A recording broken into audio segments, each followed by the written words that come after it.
Group studies government এক্সামে আপনাদের স্বাগত। ম্যাথ, ট্রিক্স, জিকে, জিআই প্রত্যেকদিন আপডেট পাওয়ার জন্য চ্যানেলটি সাবস্ক্রাইব করুন। ধন্যবাদ। Welcome to group studies government exam. বন্ধুরা, আজকে আমরা নতুন একটি জিকে প্র্যাকটিস সেট নিয়ে চলে এসেছি। তো প্র্যাকটিস সেট পর্ব নাম্বার 24। আজকের ভিডিওটি স্কিপ না করে প্রথম থেকে শেষ অবধি পুরোটা অবশ্যই দেখো এবং প্রত্যেকটি কুইজে পার্টিসিপেট করো। সো সেইভাবে তোমরা শেষে নিজেদের স্কোরটি অবশ্যই জানাবে কমেন্টের মাধ্যমে। যদি তোমরা নতুন হও তো অবশ্যই চ্যানেলটি সাবস্ক্রাইব করে নাও। ভালো লাগলে ভিডিওটি শেষে এটি লাইক বাটনে প্রেস করে দেবে। তো আজকের জিকে প্র্যাকটিস সেট পর্ব 24 শুরু করা যাক। 1 নম্বর কোশ্চেনে বলেছে গ্র্যান্ড কেনিয়ার পৃথিবী বিখ্যাত। গ্র্যান্ড কেনিয়ান কি? অপশান এ পর্বত, অপশান বি নদী, অপশান সি গিরিখাত, না অপশান ডি সমভূমি অঞ্চল। তো তোমরা কোশ্চেন নাম্বার 1 দিয়ে এ বি সি না ডি কোনটি হবে সেটি কমেন্টের মাধ্যমে জানাও। তো গ্র্যান্ড কেনিয়ান হলো পৃথিবীর বিখ্যাত একটি গিরিখাত। অপশান সি হবে রাইট অ্যান্সার। নেক্সট 2 নম্বর কোশ্চেনে বলেছে আরাবল্লী একটি ভঙ্গিল পর্বত, স্তূপ পর্বত, সি ক্ষয়জাত পর্বত, না ডি কোনোটিই নয়। তো আরাবল্লী যে পর্বতমালা রয়েছে সেটি কি ধরনের পর্বতমালা? আরাবল্লী একটি ক্ষয়জাত পর্বত। তো অপশান সি হবে রাইট অ্যান্সার। যারা যারা কমেন্টে অপশান সি করেছো 2 নম্বরে তাদের অ্যান্সার সঠিক আছে। আরাবল্লী একটি ক্ষয়জাত পর্বত। নেক্সট 3 নম্বর কোশ্চেনে বলেছে আরব সাগরের রানী কাকে বলা হয়? অপশান এ বরোদাকে, অপশান বি কোচিনকে, অপশান সি সুরাটকে, না অপশান ডি ইন্দোরকে। আরব সাগরের রানী কাকে বলা হয়? তো তোমরা কমেন্টের মাধ্যমে জানাতে পারো। 3 নম্বরের অ্যান্সার হবে অপশান বি কোচিনকে বলা হয় আরব সাগরের রানী। সো আমরা 2 থেকে 3 বার কোশ্চিন রিপিট করি, কারণ যাতে আমাদের এই ভিডিওটিতেই কোশ্চিনগুলো মুখস্থ হয়ে যায় এবং পরবর্তীকালে পরীক্ষায় আসলেই আমরা সাথে সাথে অ্যান্সার করতে পারি। সো আমরা নেক্সট কোশ্চিনে চলে যাব। তার আগে এটাই আরেকবার রিপিট করে নিই যে আরব সাগরের রানী হলো কোচিন। নেক্সট কোশ্চিন 4 নম্বর কোশ্চিনে বলেছে দেশপ্রিয় নামে অভিহিত হন। Option A Mahatma Gandhi, option B Subhash Chandra Bose, option C Surendranath Bandyopadhyay, option D Jatindramohan Sengupta. Deshapriya কাকে বলা হয়? দেশপ্রিয় যার নাম তিনি হলেন যতীন্দ্রমোহন সেনগুপ্ত। তো অপশান ডি হবে রাইট অ্যান্সার। যতীন্দ্রমোহন সেনগুপ্তকে দেশপ্রিয় নামে অভিহিত করা হতো। নেক্সট 5 নম্বর কোশ্চেন রয়েছে ভারতের প্রথম গান রেকর্ডিং কোথায় হয়? Option A Mumbai, option B Delhi, option C Allahabad, option D Kolkata. প্রথম গান রেকর্ডিং কোন কোন অঞ্চলে হয়েছিল, কোন রাজ্যে হয়েছিল ভারতের? ভারতের প্রথম গান রেকর্ডিং হয় কলকাতায়।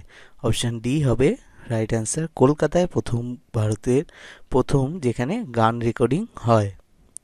নেক্সট 6 নম্বর কোশ্চেন রয়েছে ভারতের শ্রেষ্ঠ নদী কোনটি? Option A Ganga, option B Godavari, option C Mahanadi, option D Sindhu. তো ভারতের শ্রেষ্ঠ নদী হিসাবে কোনটিকে গণ্য করা হয়? কোনটি হলো ভারতের শ্রেষ্ঠ নদী? সেটি হলো গঙ্গা।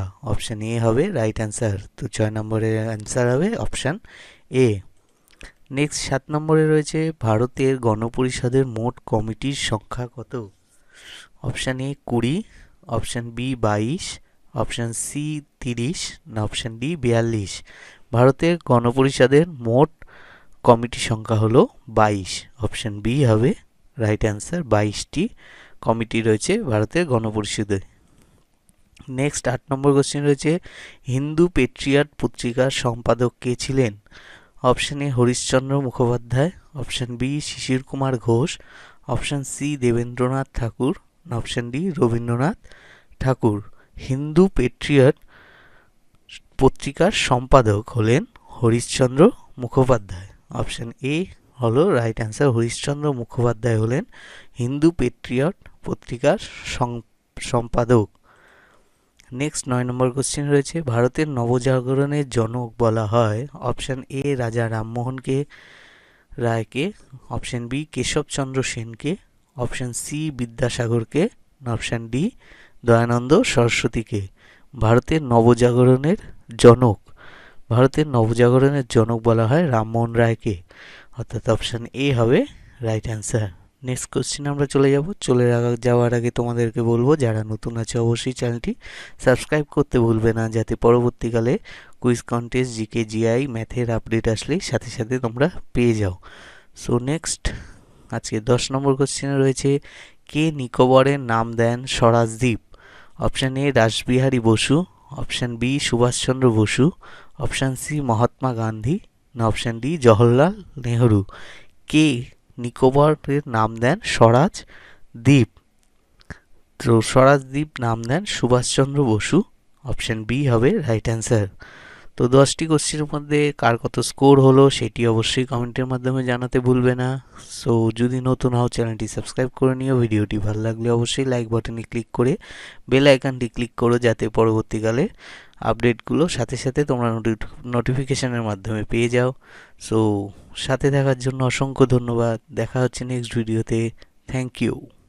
तो गाइज ये है नीचे रेड कलर का सब्सक्राइब का बटन। इसको आपने कुछ नहीं करना, आपने सिर्फ ऐसे करके अपने हैंड से ऐसे प्रेस कर देना है। रेड कलर का है वो ग्रे हो जाएगा, एंड देन उसके बाद सामने ही आपका बेल आइकन है, आपने उस बेल आइकन को ऐसे करके प्रेस कर देना है, और फिर आपको जो भी मेरी अगली वीडियोस हैं उसकी नोटिफिकेशन आ जाएगी सबसे पहले। सो गाइज फटाफट से नीचे जो सब्सक्राइब है उसको दबा दे और बेल आइकन को भी दबा दे, ताकि आपको जो भी मेरी आगे वीडियोस हैं उसकी नोटिफिकेशंस मिलती